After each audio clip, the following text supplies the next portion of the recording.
itong manok na ito ba? Ano ito? Manok ito dun sa ano, ng kapitbahay namin. Lagi yan siya dito kasi naghanap siya ng mga matutuka niya. Ayan. Ngayon, ito, may nilagay ako dito na, ito, dito ko na lang inano yan, oh, nilagay. Sinadya ko na ilagay dyan para meron siyang matuka-tuka. Ano kasi ito, yung sa pusa yan na pagkain. Ngayon, ayaw na ng pusa. Kaya binigay ko na sa kanya. So, ayan. Itong ano na yan. Yan. Yung manok na yan. Pet yan nung kapitbahay ko. Yung anak nung kapitbahay ko ba, pet niya. Nalagaan talaga niyan simula nung sisiw pa. At sa malaki. Tinanong ko nga kanina kung, sabi ko pa, sabi ko, anong manok yan? Sabi niya, broiler. Sabi ko, hindi ba yan yung magdami? Sabi ko sa kanya, sabi niya, hindi man daw yan magdami, lang yan yung mangitlog. Tapos sabi ko, paitlogin mo pala siya. Sabi niya na, hindi daw. Lang yan, yung pet lang. Tapos sabi niya na, hindi mo yan iluto. Tapos sabi pa niya na, hindi daw. Sabi ko, hanggang sa pagtanda niya, maganyan na lang siya. Oo daw. Di daw siya lulutuin. Sus, naku, pag ako siguro niyan, ko yan, iluto ko na yan. Pwede na yan itinula, oh. Ayan. Naalala ko nga pala yung kwento ng kaibigan ko sa akin. Yung kaibigan ko dito lang din sa amin. Sabi pa niya sa akin na meron daw isang beses na naligaw na manok sa kanila, pumasok ng bahay niya. Ngayon, sabi pa niya na wala kasi silang ulam that time, sabi niya. Kaya ang ginawa niya, hinuli niya yung manok, tapos yun, iniluto niya, tinola naging tinola.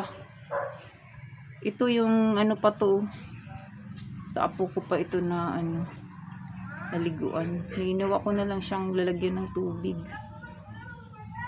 Yan. Ayan na yung manok na yung manok na ng kapitbahay. Yan. Kasi yung ko kasi, yung pusa ko, siya, mapili siya pag ayaw na niya ng pagkain. Yun na, wala na. Di na niya yan balikan.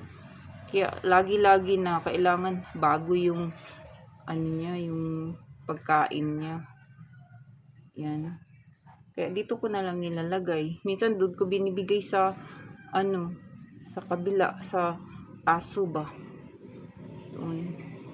Sabi naman nung kapitbahay ko, sabi niya, pinakain na daw niya itong manok kanina. Pero pa rin siya, gutom pa rin. No? Yan. Natutuwa na lang ako sa mga ganyan pag kikita ko na kumakain. Ang laki-laki na niya. Pwede na talaga siya ipang kawali. Ayan.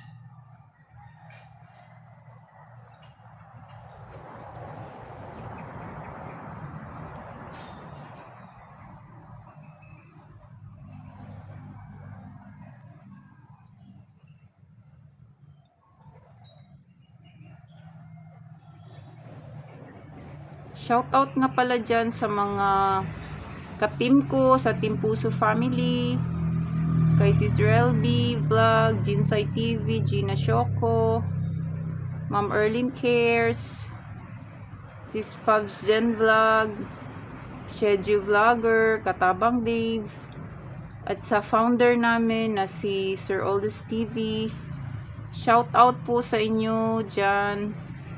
At sa mga silent viewers, sa mga subscribers ko, sa lahat-lahat po na tumatangkilik ng mga video ko, na kahit na kung ano-ano na lang, maraming salamat po sa inyong lahat. At babalikan ko po kayo lahat. Thank you very much for watching. Ayan, ubusin na lang niya yan. Tapos mag-ano na siya.